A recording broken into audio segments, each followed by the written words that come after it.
Hello, in this video I'll talk about Cesare Beccaria and his ideas about crime and punishment. Cesare Beccaria is seen by many people as the father of criminology for his ideas about crime, punishment and criminal justice procedures. He was an Italian born as an aristocrat in the year 1738 in Milan.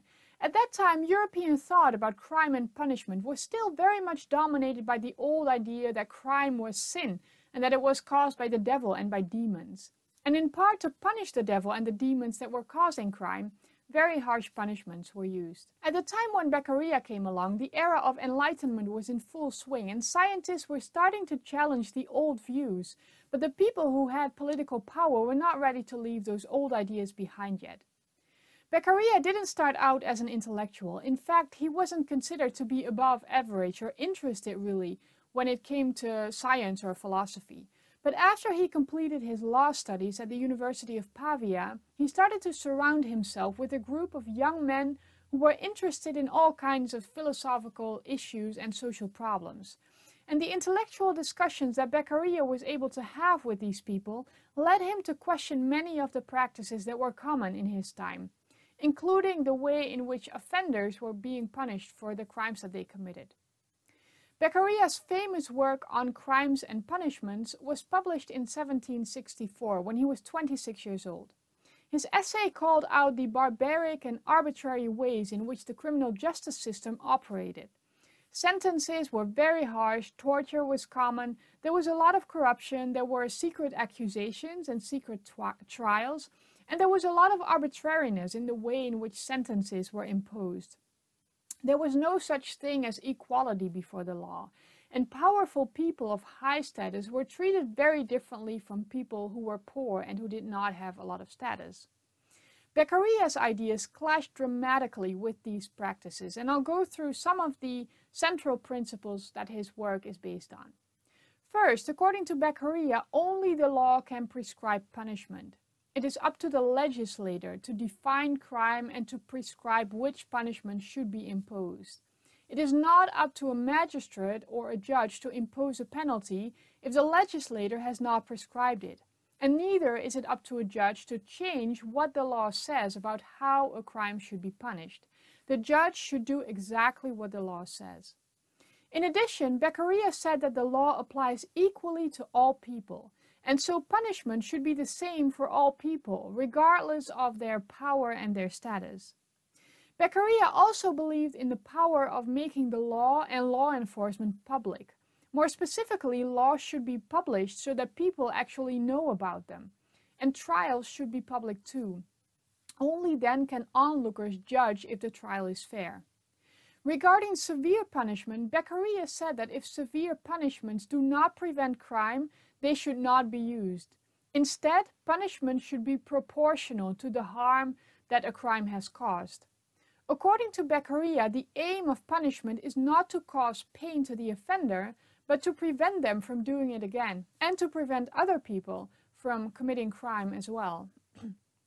In order to be able to do that, Beccaria believed that punishment should be certain and swift. He believed that if offenders were sure that they would be punished, and if punishment would come as quickly as possible after the offense, that this would have the largest chance of preventing crime. As another controversial issue, Beccaria argued against the death penalty. In his view, the state does not have the right to repay violence with more violence, and in addition to that, Beccaria believed that the death penalty was useless. The death penalty is momentary, it is not lasting, and therefore the death penalty cannot be very successful in preventing crime, according to Beccaria.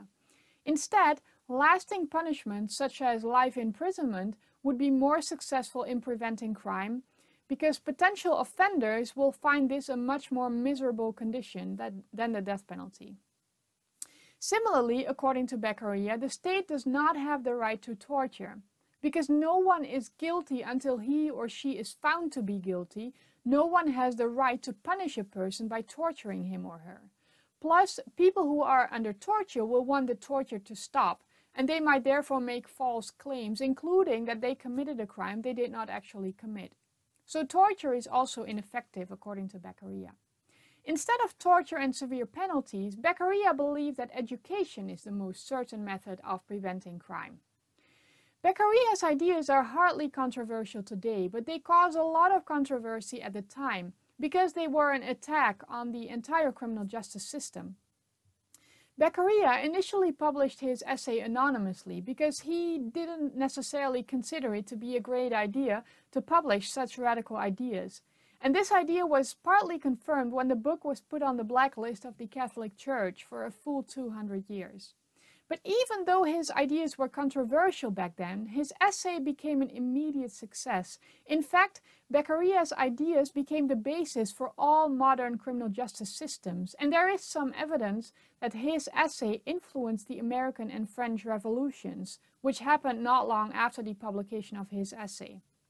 His ideas were not original because other people had also proposed them, but Beccaria was the first one to present them in a consistent way.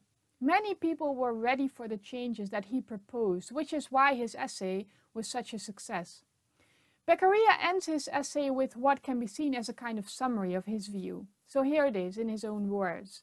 So that any punishment be not an act of violence of one or of many against another, it is essential that it be public, prompt, necessary, minimal in severity as possible under given circumstances, proportional to the crime and prescribed by the laws.